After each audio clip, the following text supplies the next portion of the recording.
اب غور سے سننا، بہت سی چیزیں تمہیں اس واقعے کے اندر ملیں گی۔ حضرت عمر فاروق اپنے چند لوگوں کو لے کر جب نکلتے ہیں، پہلے یہودیوں کی بستی پڑے گی، اس کے بعد عیسائیوں کی بستی پڑے گی۔ یہودیوں کی بستی میں سازش ہو گئی۔ سنو، عمر اور عمر کے لشکر والے نکل رہے ہیں، عمر کے ساتھی نکل رہے ہیں۔ یہودیوں نے کہا کہ عمر اور عمر کے ساتھیوں کے دلوں سے ایمان کیسے نکالا جائے، ایمان کی کمزوری پیدا کی جائے۔ یہودیوں نے اپنی نوجوان لڑکیوں کو نیم برہنہ کپڑے پہنا کر اپنے گھروں کی چھتوں پر کھڑا کر دیا اور ان کو گندے گندے بیہودہ اشعار، بیہودہ گانے یاد کرا دیے،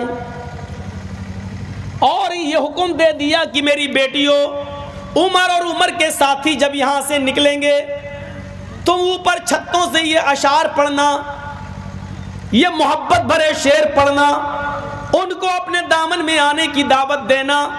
اگر تمہارے اشعار سن کر کوئی بھی بہک جائے اور وہ تمہیں اشارے سے بلائے تو تم بالکل منع مت کرنا، وہ تمہیں جہاں لے جائے چلے جانا۔ اور اگر کسی ایک عمر کے ساتھی نے اگر تمہارے ساتھ منہ کالا کر دیا تو ہم سمجھیں گے کہ تم عمر کے ساتھیوں کے دلوں سے ایمان نکلوانے میں کامیاب ہو گئی ہو۔ یہی سب سے بڑی سازش ہوتی ہے، یہی، اور معاف کیجئے گا یہی سازش آپ کے جلسے بھی اس سے محفوظ نہیں رہے۔ جا کر دیکھ لو، میلہ لگا ہے، اور دیکھ لو آپ کی جوان جوان لڑکیاں چوڑیاں خرید رہی ہیں، جلسوں میں بھی لپسٹک لگا لگا کے آئی ہیں، کریم اور پاؤڈر تھوپ کر آئی ہیں۔ یہ ہنسنے کا نہیں، رونے کا مقام ہے، کیونکہ یہ کوئی اور نہیں ہے، ہماری بیٹیاں اور ہماری بہنیں ہیں۔ بس اتنا کہہ دینا کافی ہے۔ آگے چلیے، حضرت عمر فاروق کے ایک جاسوس نے خبر دی، امیر المومنین یہ پلاننگ ہو چکی ہے، آپ راستہ بدل دیجیے۔ حضرت عمر نے تمام صحابہ کو اکٹھا کیا اور فرمایا کہ لوگوں، یہ پلاننگ ہو چکی ہے، کیا کیا جائے؟ سارے ساتھی کہنے لگے کہ راستہ بدل دو۔ حضرت عمر نے کہا نہیں، راستہ نہیں بدلوں گا، وہ ہمارے دلوں سے ایمان نکالنا چاہتے ہیں، ہم انہیں اپنی ایمان کی مضبوطی دکھانا چاہتے ہیں۔ سبحان اللہ، سبحان اللہ۔ اب ہم اسی راستے سے گزریں گے۔ تمہارے قرآن نے حکم دیا ہے، قل للمؤمنین یغضوا من ابصارہم ویحفظوا فروجہم۔ اے محمد صلی اللہ علیہ وسلم، مومن مردوں سے کہہ دو کہ جب وہ کہیں نکلا کریں، کہیں جایا کریں، تو وہ اپنی نگاہیں نیچی رکھا کریں، اپنی نگاہیں پست رکھا کریں، اپنی شرمگاہوں کی حفاظت کریں۔ لوگوں، ہم سب اسی راستے سے گزریں گے، وہ گندے گندے شعر پڑھ کے ہمیں بہکائیں گی، لیکن ہم لوگ قرآن کی آیتیں پڑھتے ہوئے، اپنی نظریں جھکاتے ہوئے ہم لوگ آگے نکل جائیں گے۔ اور سنو، میں تم سب کا میر کارواں ہوں، سردار ہوں، امیر ہوں، پریسیڈنٹ ہوں۔ پریسیڈنٹ آگے آگے چلتا ہے، لیکن میں اب تمہارے پیچھے پیچھے چلوں گا، تم سب میرے آگے آگے چلو گے۔ میں یہ دیکھوں گا کہ دیکھیں وہ لڑکیاں اشعار پڑھ رہی ہیں، میں یہ دیکھوں گا کہ کسی کی نظر اوپر ان لڑکیوں کی طرف تو نہیں اٹھ رہی ہے۔ اگر میرے کسی ساتھی کی نظر چھت پر کھڑی ہوئی کسی لڑکی کی اوپر پڑ گئی تو عمر کی تلوار اس کی گردن کی اوپر پڑ جائے گی۔ یہاں کس کی گردن پہ تلوار مارو گے؟ یہاں تو ایک لڑکی اگر تھوڑا سا میک اپ کی ہوئی ہے تو اس کی طرف سے نظر ہٹتی نہیں، حل میں مزید، اس سے بھی خوبصورت کوئی نظر آنی چاہیے۔ دوسری پہ پڑی، نہیں یہ بھی کم ہے، اس سے بھی خوبصورت۔ کسی کے اتنے ہاتھ کھولے، نہیں نہیں نہیں، اتنے اور دکھنا چاہیے، اتنا دکھا تو نہیں نہیں، یہاں تک دکھنا چاہیے۔ حل میں مزید کی آواز اٹھتی ہے کہ اور دکھو اور دکھو۔ لڑکیاں جتنے کم کپڑے پہنتی جا رہی ہیں، نوجوانوں کی طرف سے آواز اٹھتی، حل میں مزید، یہ بھی زیادہ ہے، اور کم اور کم اور کم۔ اور ایک بات بتا دوں، پہچان بتا دوں آپ کو، جس لڑکی کے جسم پر جتنا کم کپڑا ہوگا، سمجھ لو کہ وہ اتنے ہی بڑے باپ کی بیٹی ہے۔ یہ بہت بڑی پہچان بتا دی آپ کو. جس لڑکی کے جسم پر جتنا کم کپڑا ہوگا سمجھ لینا کہ اس کا باپ اتنا ہی امیر ہوگا. یہ امیر باپ کی بگڑی ہوئی بیٹیاں ہوتی ہیں, اور وہ امیر, اس کو میں امیر نہیں مانتا. دولت کا خزانہ ہے تیرے پاس, لیکن تیری دولت مولوی جرجیز کے پیروں کے جوتے کے نیچے. میں نہیں سمجھتا.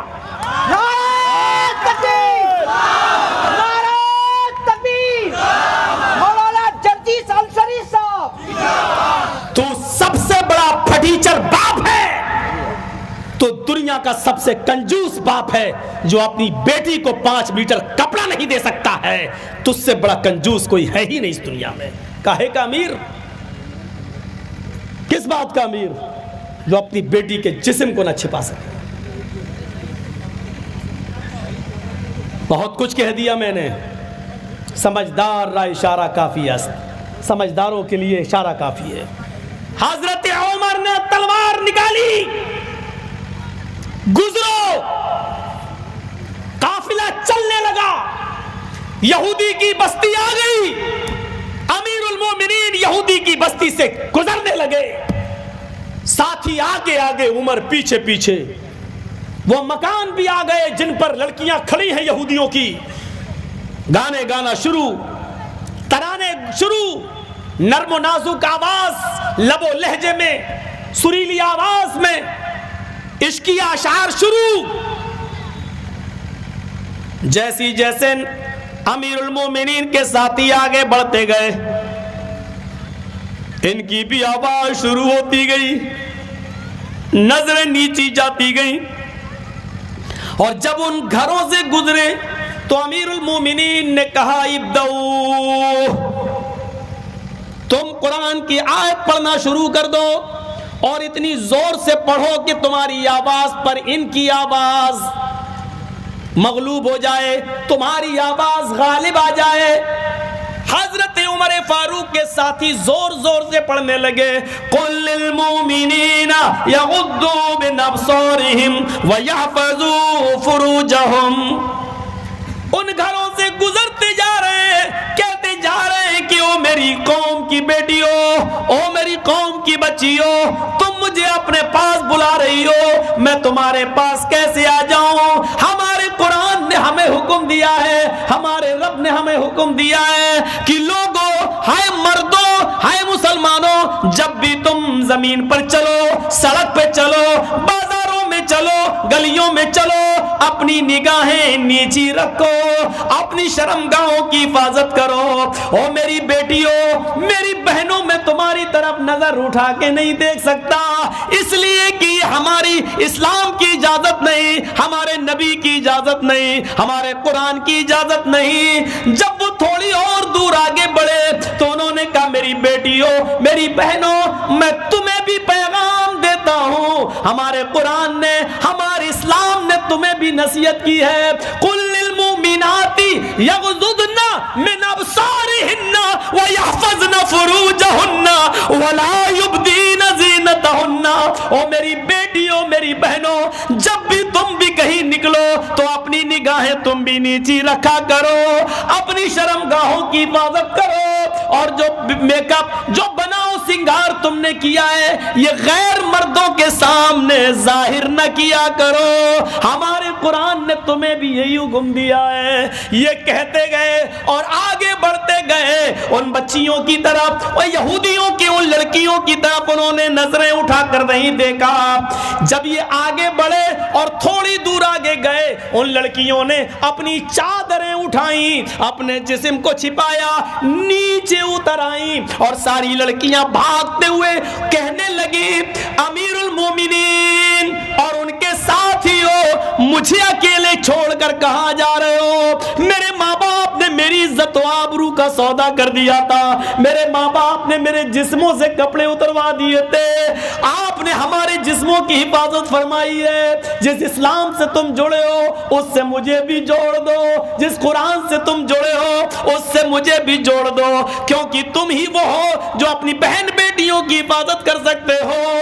امیر المومنین اور ان کے ساتھیوں, مجھے اپنی زوجیت میں لے لو, مجھے اپنی بیوی بنا لو, میں بھی اسلام سے جڑنا چاہتی ہوں, تم سے تمہارے ساتھیوں سے نکاح کرنا چاہتی ہوں. حضرت عمر نے پیچھے پلٹ کر دیکھا, سر سے پیر تک چھپی ہوئی ان تمام لڑکیوں کو کلمہ پڑھایا, پھر فرمایا بیٹیوں, میری قوم کی بچیوں, میں یروشلم سے جب واپس آؤں گا تو تم تمام لڑکیوں کے نکاح کا انتظام کراؤں گا, تم سب کے رشتے جڑواؤں گا اور تمہیں اسلام پر عمل کرنے کی پوری پوری اجازت دوں گا.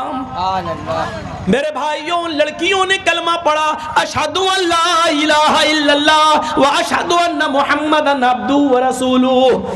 یہودیوں کی سازش ناکام ہوئی اور ان لڑکیوں کو اسلام کی دولت ملی.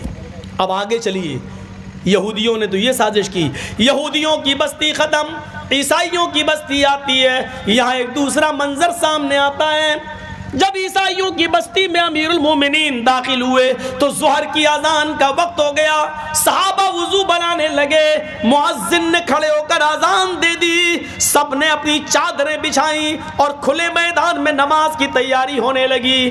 ایک عیسائی پادری آیا اور آ کر کہنے لگا, امیر المومنین آپ یہاں کیوں نماز پڑھیں گے؟ یہ میرا گرجا موجود ہے, یہ میرا گرجا موجود ہے, آپ یہاں نماز پڑھ لیجئے. حضرت عمر نے کہا نہیں, جس گرجا میں مورتی ہوتی ہے ہم اس میں نماز نہیں پڑھ سکتے ہیں, ہمارے مذہب میں اس کی اجازت نہیں ہے, تمہیں تمہارا گرجا مبارک ہو. اس نے کہا امیر المومنین آپ نے مجھے کوئی نئی چیز نہیں بتائی ہے, ہمیں معلوم ہے جہاں مورتی ہوتی ہے وہاں آپ نماز نہیں پڑھتے, ہم نے اپنے گرجا سے مورتی نکال لی ہے, جیسس کی, عیسیٰ مسیح کی ہم نے مورتی ہٹا دی ہے اور میں نے گرجا کو دھو دیا ہے, میں نے پاک چٹائیاں بھی بچھا دی ہے, آپ آئیے اور نماز پڑھ لیجئے. حضرت عمر نے کہا اب کوئی اعتراض نہیں ہے, جب مورتی نہیں ہے, زمین تو ساری کی ساری اللہ نے پاک کی ہے, بنائی ہے ہم سب کے لیے, اور اس پر پاک چٹائیاں بھی بچھی ہوئی ہیں, تو ہم تمہارے گرجا میں نماز پڑھ لیتے ہیں. حضرت عمر گرجا میں گھس گئے, صحابہ بھی گرجا میں پہنچ گئے. حضرت عمر امامت کے مصلی پہ آگے بڑھ گئے, آپ کے ساتھی آپ کے پیچھے کھڑے ہو گئے, اقامت کہہ دی گئی. حضرت عمر اللہ اکبر کہنے والے ہیں, اچانک آپ کے دماغ میں کیا آیا؟ آپ نے فرمایا ساتھیوں مجھے اس گرجا میں نماز نہیں پڑھنی چاہیے, نکلو. سارے صحابہ نکل گئے. اس عیسائی پادری نے کہا امیر المومنین کیا ہو گیا ہے؟ کہا کچھ نہیں میرے بھائی, کچھ نہیں, بعد میں بتاؤں گا. اس کے بعد کھلے میدان میں گئے اور وہاں چادریں بچھا کر آپ نے وہاں نماز پڑھ لی. وہ عیسائی رونے لگا, آپ نے اس عیسائی کو, امیر المومنین نے اس عیسائی کو اپنے گلے سے لگایا, میرے بھائی تو کیوں روتا ہے؟ اس نے کہا کہ میں نے اپنا گرجا دھویا تھا, جیسس عیسیٰ کی مورتی بھی ہٹائی تھی, اسٹیچیو بھی ہٹایا تھا, مجھے خوشی ہوتی اگر آپ ہمارے گرجا میں نماز پڑھ لیتے, لیکن آپ نے اندر جانے کی بات بھی نہیں پڑھی ہے, آپ نے تو مجھے انسلٹ کر دیا, ذلیل کر دیا.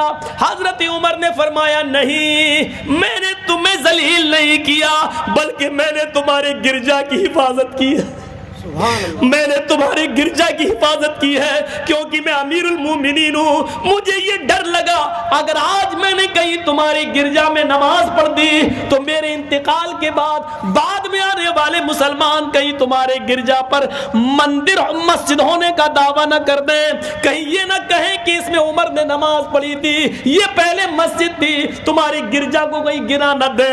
تمہیں بھی اپنے مذہب کے مطابق عبادت کرنے کا پورا حق ہے. اگر تمہارا گرجا گرایا گیا اور اس جگہ پر اگر مسجد بنائی گئی تو اس سے بڑا کالا دن ہمارے لیے کوئی نہیں ہوگا. ہم نے تمہارے عزت کو دھویا نہیں, ہم نے تمہیں ذلیل نہیں کیا بلکہ تمہارے گرجا کی حفاظت کی ہے, کیونکہ میں اس شہر کا, پورے عرب کا میں امیر المومنین ہوں, اس لیے میری ذمہ داری ہے کہ اقلیتوں کے اور جن کی سنکھیا کم ہے ان کی عبادت گاہوں کی حفاظت میں کروں. نعرہ تکبیر، عظمت صحابہ. عظمت مصطفیٰ، نعرہ تکبیر۔ یہ اسلام نے سکھایا ہے، یہ عمر فاروق نے ہمیں بتایا ہے۔ اور مسلمانوں، میرا خطاب آج تم سے ہے۔ حضرت عمر کی اسی تعلیم کے مطابق میں تم سے گزارش کرتا ہوں، یہ چیز انڈیا ٹی وی والے نہیں دکھائیں گے، آپ کو یوٹیوب پہ ڈال کر عام کرنا ہے کہ جس بستی میں تمہاری تعداد زیادہ ہو اور تمہاری بستی میں ہندو بھائی کم ہو، سکھ بھائی کم ہو، جینی بھائی کم ہو، تو سنو، ہندوؤں کے مندر، جینیوں کے مندر، سکھوں کے گردوارے کی حفاظت کی ذمہ داری ہندوؤں سے زیادہ، سکھوں سے زیادہ، جینیوں سے زیادہ تمہارے اوپر عائد ہوتی ہے۔ تمہارے اوپر اس کی حفاظت کی ذمہ داری عائد ہوتی ہے۔ تمہیں سکھوں سے زیادہ ان کے گردواروں کی حفاظت کرنا ہے، ہندوؤں کے مندر کی حفاظت تمہیں ہندوؤں سے زیادہ اس مندر کی حفاظت کرنا ہے۔ جو ہوا ہے وہ ایک جانوریت تھی، دلی کے اندر کسی عبادت گاہ کو جلایا گیا، گرایا گیا، توڑا گیا، وہ حیوانیت تھی۔ ان کا تعلق نہ ہندو دھرم سے ہے، ان کا تعلق نہ مسلمان سے ہے، ان کا تعلق جانوروں سے ہے، حیوانیت سے ہے، دیش کے دشمنی سے ہے۔ اگر ان کے اندر انسانیت ہوتی تو کسی عبادت گاہ کو نہیں گراتے۔ بے شک بے شک بے شک۔ آپ سے میری گزارش ہے کہ حضرت عمر فاروق کے اس کارنامے کو یاد رکھنا، کیونکہ تمہارے نبی کی یہی شکشا ہے، تمہارے اسلام کی یہی دعوت ہے۔